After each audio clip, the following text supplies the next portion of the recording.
Good morning students. SBMJ school Bhatramanatti के online tutorial classes में आप सबका स्वागत है। मैं आपकी हिंदी अध्यापिका गीता कोलेकर। तो आपको मैं कक्षा 8वीं का पाठ पढ़ा रही थी, जीवन धात्री वर्षा। इसका एक भाग मैंने आपको पढ़ाया है। आज मैं इस पाठ का दूसरा भाग आपको पढ़ाने जा रही हूँ। तो इस चित्र में आप देख सकते हैं कि यहाँ पे जो लेसन का नाम दिया गया है वर्षा, यानी कि बारिश हो रही है, यहाँ पे बारिश। और मैंने आपको बताया है नेचुरल सोर्सेस ऑफ वाटर, पानी के नैसर्गिक स्रोत। तो वहाँ पे जो पानी आता है कहाँ से आता है? जो नैसर्गिक स्रोत हैं, हम बोलते हैं ना, यहाँ पे दिया है, देखिए, समुंदर, नदी, तालाब, झरने, सब कुछ दिया है ना यहाँ पे। तो यहाँ पे पानी कहाँ से आता है? यहाँ पे नाम दिए, देखिए, oceans, rivers, ponds, lakes and streams.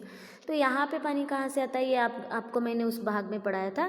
तो इन सब में जो पानी आता है वो बारिश का पानी। तो बारिश कैसी होती है ये भी मैंने आपको बताया है। समुंदर, इन सब का जो पानी होता है उसकी सूरज की किरणों से क्या होती है, भाप होती है। भाप ऊपर जाती है और उस भाप को ठंडी हवा लगती है, उसके बादल बन जाते हैं और उन बादलों को ठंडी हवा लगने से क्या हो जाते हैं, वो इधर उधर टकराते हैं एक दूसरे से। और उसमें जो भाष्प रहता है उसी का क्या होता है, पानी के बूंदों में मतलब रूपांतर होता है उसका, और वही पानी बारिश के रूप में बरसता है, यानी कि नीचे गिरता है। तो तब क्या होती है, बारिश। तो इस तरह से धरती से बादल और बादल से धरती, ये जो निसर्ग का मतलब बारिश का चक्र है, वाटर साइकिल जिसको आप बोलते हैं, जल चक्र बोलते हैं। ये मैंने आपको होमवर्क के लिए भी दिया था, लेकिन आप में से किसी ने नहीं किया है बच्चों। आप एक होमवर्क करके भेज दीजिए आज। तो किस तरह से जल चक्र का चित्र बनाना है। तो उसके बाद में आपको ये पढ़ाने जा रही हूँ। तो पहले भाग में आपने देखा कि मानसूनी हवाएं क्या लाती है, वर्षा लाती है। सर्दी और गर्मी में बारिश कम होती है। अगर आज का जो मौसम है ऐसा मौसम रहा तो थोड़ा थोड़ा क्या हो जाती है, बूंदाबूंदी हो जाती है, लेकिन बारिश का मौसम अलग ही रहता है, आपको पता है, आपने उसको अनुभव किया है। तो आइए चलते हैं नेक्स्ट दूसरे भाग की ओर। तो यहाँ पे देखिए, इसलिए लोग वर्षा ऋतु की प्रतीक्षा करते हैं। क्यों करते हैं? क्योंकि बारिश कब होती है? वर्षा ऋतु में। हाँ, गर्मी और सर्दी में नहीं होती। और बारिश के बिना हमारा जीवन ही आगे नहीं बढ़ता। बारिश पर ही हमारे देश की सारी जो खेती है उस पर ही निर्भर करती है। इसीलिए हम सब लोग क्या करते हैं, वर्षा की प्रतीक्षा, यानी कि बारिश का इंतज़ार करते हैं। अगर वर्षा नहीं होती तो अकाल पड़ता है ना। अकाल मतलब सब कुछ सूख जाता है, दुष्काल बोलते हैं उसको मराठी में। तो सब महंगाई बढ़ जाती है। बारिश के बिना हम पानी पीने के लिए भी हमें पानी नहीं मिलेगा, पेड़ पौधे सूख जाएंगे, जानवरों को पानी नहीं मिलेगा, आदमी जो है पानी के लिए तरस जाएंगे, इधर उधर घूमना पड़ता है, कितनी तो दूर जाकर पीने के लिए भी पानी लाना पड़ता है। तो इसी को बोलते हैं अकाल। तो अगर बारिश ही नहीं होती, बिल्कुल भी बारिश नहीं हुई, तो वहाँ पे क्या हो जाता है, अकाल पड़ जाता है। ऐसे कई सारे हमारे देश में ऐसे कई सारे राज्य हैं जहाँ पे बारिश कभी कभी होती है और पूरा साल वहाँ पे सूखा पड़ा रहता है, खेत सूख जाते हैं और गाय बैल आदि मरने लगते हैं, यानी कि जानवर जो बहुत एकदम भाग ऐसे हमारे देश के जहाँ पे पानी ही नहीं मिलता, तो वहाँ के जानवर लोग सब एकदम सूखे हुए जैसे रहते हैं ना, उसी तरह से दिखते हैं। और बिना पानी के जानवरों के साथ साथ आदमियों की भी क्या हो जाती है, मृत्यु हो जाती है। जब बहुत ज़्यादा वर्षा होती है तो नदियाँ अपने किनारों को तोड़कर बहने लगती है। इसको बाढ़ कहते हैं। जहाँ पे बारिश बिल्कुल नहीं होती उसको बोलते हैं अकाल। जब जब सब सूख जाता है तो उसको बोलते हैं अकाल। और जहाँ पे बहुत सारी बारिश होकर नदियाँ, नाले, झरने अपना क्या हो, जो किनारा तोड़कर बहते हैं, मतलब फ्लड बोलते हैं ना उसको, हम हिंदी में क्या बोलते हैं, बाढ़। सब कुछ पानी पानी पानी हो जाता है। तभी लास्ट ईयर आपने देखा होगा कितने दिन स्कूल को छुट्टी दी गई थी और सारे नदियाँ भर के पूरे देश में ही क्या हो गई थी, हड़बड़ मच गई थी इस बारिश की वजह से। और कर्नाटक में तो सबसे ज़्यादा क्या हो गई थी, बाढ़ आ गई थी।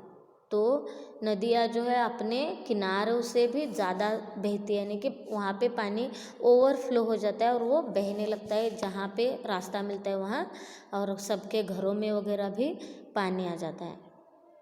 इसको ही बोलते हैं बाढ़। वर्षा का जल साफ और शुद्ध जल का सबसे अच्छा स्रोत है। आगे यहाँ पे बताया गया है कि बारिश का पानी ही सबसे शुद्ध पानी होता है। जब वो ज़मीन पर गिरता है, नीचे जाता है, फिर हम उसको बोरवेल से निकालते तो फिर से उसको क्या हो जाता है, उसमें सब मिक्सचर हो जाता है, मिट्टी वगैरह जो ज़मीन में जो भी मिनरल्स रहते हैं उन सब का मिश्रण हो जाता है, और इसीलिए वो पानी हमें फ़िल्टर करके पीना पड़ता है। लेकिन अगर जो ऊपर से वर्षा का पानी गिरता है वो सबसे शुद्ध और साफ पानी रहता है, उसमें कोई मिश्रण वगैरह नहीं रहता। तो इस तरह से वर्षा किसानों के लिए वरदान है। देखिए हमारी खेती तो पूरी, हमारे देश की खेती तो बारिश के पानी पर ही निर्भर है। नदियों पर भी निर्भर है, तो भी नदियों में कहाँ से पानी आता है, बारिश से, है ना। तो कुल मिला के क्या हो गया कि हमारे देश की खेती बारिश पर निर्भर करती है। इसीलिए जो किसान रहते हैं, खेती करते हैं, उनके लिए बारिश क्या है, वरदान के जैसे एक है ना, ब्लेसिंग्स। वह सभी लोगों के लिए पीने के पानी का मूल साधन है। पीने के पानी का मूल साधन क्या है, बारिश। बारिश ही नहीं हुई तो बोरवेल में भी पानी है, जो चंपाकाल बोलते हैं ना, हैंडपंप, उसको हिंदी में चंपाकाल बोलते हैं। हाथ से ऐसे एक करके पानी निकालते हैं, उसमें भी पानी नहीं आता, कुआं भी सूख जाता है, नदियाँ सूख जाती है। तो इसीलिए पीने का पानी का मूल साधन क्या है, बारिश। संसार के सभी जीव जंतुओं के लिए पानी अत्यंत आवश्यक है। सभी जो जीव जंतु, इतना सा मेंढक से लेकर बड़े बड़े जानवरों तक, मनुष्य, सब पानी पर निर्भर करते हैं। सबके लिए क्या चाहिए, पानी चाहिए। पानी के बिना कोई भी कार्य नहीं किया जा सकता, जैसे साफ सफाई, नहाना धोना, सिंचाई, बुआई आदि। कोई भी काम, आप सुबह उठते ही हमें क्या चाहिए, पानी चाहिए। पहले हम पानी एक गिलास पीते हैं, है ना। उसके बाद बाकी के हम घर के हमारे रोज़मर्रा के साफ़ सफाई के काम, खुद के, फिर घर की साफ़ सफाई, नहाने के लिए, सब के लिए क्या चाहिए, पानी चाहिए। कोई भी काम हम नहीं कर सकते, जैसे कि साफ़ सफाई हो, नहाना धोना हो, सिंचाई यानी कि खेती के लिए वगैरह भी सींचना हो पानी, तो भी क्या है, हमें पानी चाहिए। इस तरह वर्षा जन जीवन के लिए अत्यंत उपयोगी है। इसीलिए जन जीवन यानी कि मनुष्य और बाकी सभी जीवों के लिए बारिश बहुत ही उपयोगी है, और बारिश का होना हम सब के लिए बहुत ही ज़रूरी है। कहीं कहीं चित्रों में आपके दिया गया है, देखिए बिना बारिश के वहाँ पे सूखा पड़ गया, ज़मीन सब टूट गई है, उसको क्रैकर्स हो गया, और वहाँ पे देखिए जो जानवर है कितने बारीक बारीक हो गए हैं, और उनको पानी ही नहीं मिला है। लोग भी देखिए कैसे बैठे हैं, क्योंकि उनके पास पानी नहीं है। और यहाँ पे देखिए एक दूसरे को लोग मदद कर रहे हैं। वहाँ पे क्या हो गया, बहुत ज़्यादा बारिश होने से बाढ़ आ गई है। तो ये हो गया, अकाल और बाढ़ में फ़र्क भी दिखाया यहाँ पे।